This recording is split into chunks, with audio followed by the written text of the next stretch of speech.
அப்போஸ்தலர் 3ஆம் அதிகாரம் 1ஆம் வசனத்திலிருந்து வாசிக்கிறேன். அப்போஸ்தலர் 3வது அதிகாரம் 1ஆம் வசனத்திலிருந்து. ஜெபவேளையாகிய 9ஆம் மணி நேரத்திலே பேதுருவும் யோவானும் தேவாலயத்திற்கு போனார்கள். அப்பொழுது தன் தாயின் வயிற்றிலிருந்து சப்பானியாய் பிறந்த ஒரு மனுஷனை சுமந்து கொண்டு வந்தார்கள். தேவாலயத்திலே பிரவேசிக்கிறவர்களிடத்தில் பிச்சை கேட்கும்படி நாடோறும் அவனை அலங்கார வாசல் எண்ணப்பட்ட தேவாலய வாசல் அண்டையில வைப்பார்கள். அப்படி வைக்கிற அன்னைக்கு பேதுரும் யோவானும் அங்க வராங்க. அவன் கேட்கிறான் 3ஆம் வசனத்துல, தேவாலயத்திலே பிரவேசிக்க போகிற பேதுருவையும் யோவானையும் அவன் கண்டு பிச்சை கேட்டான். பேதுரும் யோவானும் அவனை உற்று பார்த்து, எங்களை நோக்கி பார் என்றார்கள்.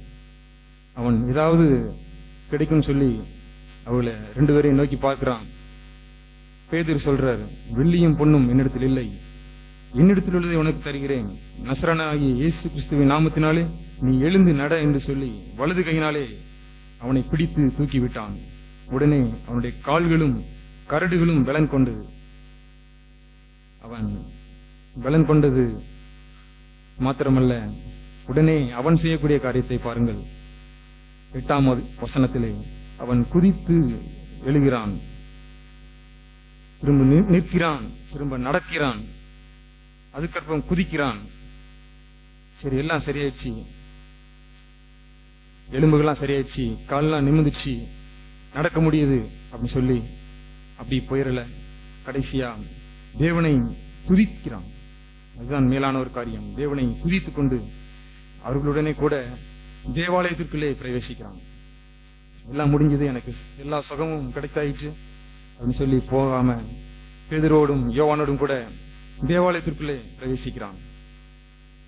அவன் நடக்கிறதையும் தேவனை துதிக்கிறதையும் ஜனங்கள் எல்லாரும் காண்கிறார்கள். அற்புதமான ஒரு காட்சி. நடக்கிறதையும் காண்கிறார்கள், தேவனை துதிக்கிறதையும் காண்கிறார்கள். இந்த 9 வசனத்துல ஒரு 3 காரியத்தை நான் பார்த்தேன். ஜெப வேளையாகிய 9ஆம் மணி நேரத்திலே பேதுருவும் யோவானும் தேவாலயத்திற்கு போனார்கள். சரியா, நான் கற்றுக்கொண்டது, சரியான நேரத்தை அவர்கள் கடைபிடித்திருக்கிறார்கள். முதலாவது, கரெக்டா 9 மணிக்கு அவர்கள் தேவாலயத்திற்கு வருகிறார்கள். இது எனக்கு ரொம்ப உற்சாகமா இருந்துச்சு. அப்போ நான் உணர்த்தப்பட்டேன், ஆண்டவரே, நான் ஒரு நாளும் எந்த ஒரு காரியத்திற்கும் தாமதிக்காமல் சரியான நேரத்திற்கு நான் போய் வேண்டும் சொல்லி நான் உணர்த்தப்பட்டேன், முடிவெடுத்தேன். நமக்கு 9:30 டைம், அவங்களுக்கு 9 மணி இருந்திருக்கு. கரெக்டா போயிருக்கிறாங்க. அப்பொழுதுதான் பிச்சைக்காரன் சப்பானி, தாயின் வயிற்றிலிருந்து முதல் சப்பானியாய் பிறந்தவன் பிச்சை கேட்கிறான். 2வது காரியத்தை நான் பார்த்தேன், அவரிடத்தில் கொடுப்பதற்கு ஒன்றுமே இல்லை. என்ன ஒரு பரிதாபமான காட்சி. இவன் கேட்டது, அதாவது பிச்சைக்காரன் சப்பானியாய் உள்ளவன் கேட்டது கொடுப்பதற்கு அவரிடத்தில் ஒன்றுமில்லை. அவன் ஏதாவது பணம், காசு இல்லை சாப்பாடு ஏதாவது கிடைக்கும் என்று சொல்லி ஏங்கி பார்க்கிறான். ஆனால் இவரிடத்திலோ ஒன்றும் கொடுப்பதற்கில்லை. இதற்கு எனக்கு ஒரு ஆறுதலை தந்தது. ஆண்டவருடைய பிள்ளைகள், ஆண்டவருடைய சீஷர்கள், நமக்கு ஒன்றுமே இல்லாவிட்டாலும், எந்த ஒரு காரியமும், உலக பிரகாரமான காரியங்கள் எதுவுமே இல்லாவிட்டாலும் அது நமக்கு ஒரு உற்சாகத்தை தரும். அவர் ஒன்றுமே இல்லாமலே தேவாலயத்திற்கு போகிறார்கள். காசு பணம் எதுவுமே இல்லாமலே தேவாலயத்திற்கு போகிறார்கள். ஒருவேளை உலகத்திலே ஜனங்கள் இந்த வசனத்தை வாசித்தார்கள் சொன்னால், அஞ்ஞானிகள், தேவனை அறியாதவர்கள் இந்த வசனத்தை வாசித்தார்கள் சொன்னால், என்னப்பா நீங்க ஆண்டவர் உங்களுக்கு ஒண்ணுமே தர மாட்டாரா, ஒண்ணுமே கொடுக்க மாட்டாரா சொல்லி ஏளனமாய் சொல்லும்படிக்கு இந்த வசனம் இருக்கிறது. ஒன்றுமே இல்லை. நமக்கு எல்லாருக்கும் ஏழைகளாகிய நமக்கு அது ஆறுதலை தருகிறது. ஒன்றுமில்லாட்டாலும் பரவாயில்லை, ஆண்டவரை உற்சாகமாய் தேவனை துதிக்கும்படிக்கு தேவாலயத்திற்கு போகிறார்கள். என்ன ஒரு பாக்கியம். எல்லாம் நிறைவாய் இருக்கும் பொழுது தேவனுடைய ஆலயத்திற்கும் தேவனுடைய காரியத்திற்கும் நாம் போகிறதை காட்டிலும், ஒன்றுமே இல்லாத நேரத்திலும், எதுவுமே காசு பணம் இல்லாத நேரத்திலும், குறைச்சொல்லுள்ள நேரத்திலும், நஷ்டமான நேரத்திலும், கஷ்டமான நேரத்திலும் தேவாலயத்திற்கு போய், இல்லை என்றால் தேவனுடைய காரியத்தில் ஈடுபட்டு ஆண்டவருக்காய் வாழுவதே சால சிறந்ததாகும். இதை நான் இந்த 9 வசனத்திலே கண்டுகொண்ட 2வது சம்பவம்.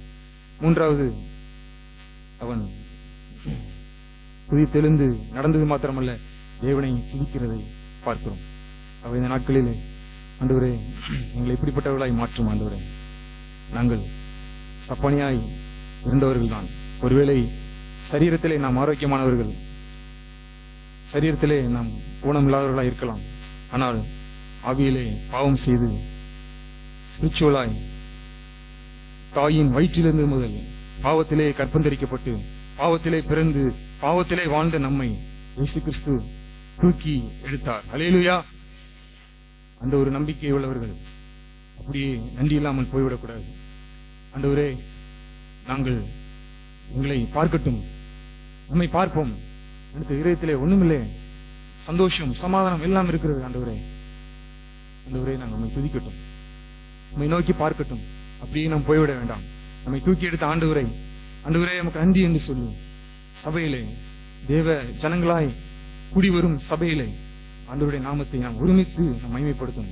அது ஒரு மிக ஒரு பிரமாதமான ஒரு நல்ல ஒரு காரியம். அது இந்த நாளில் நாம் எல்லோரும் எழுந்திருந்து நன்றி உள்ளவர்களாய், ஆண்டவரே, நாங்கள் ஆதியிலிருந்து நாங்கள் பிறந்தது முதல் நாங்கள் பாவத்தில் இருந்தோம் ஆண்டவரே. பாவம் என்னும் சப்பானியாய் நாங்கள் இருந்தோம் ஆண்டவரே. எங்களை நீங்க தூக்கி எடுத்திருக்கீங்க. இல்லை என்று சொன்னால் நாங்கள் இங்கே இருக்க முடியாது ஆண்டவரே. நன்றி உள்ளவர்களாக இருக்கட்டும்.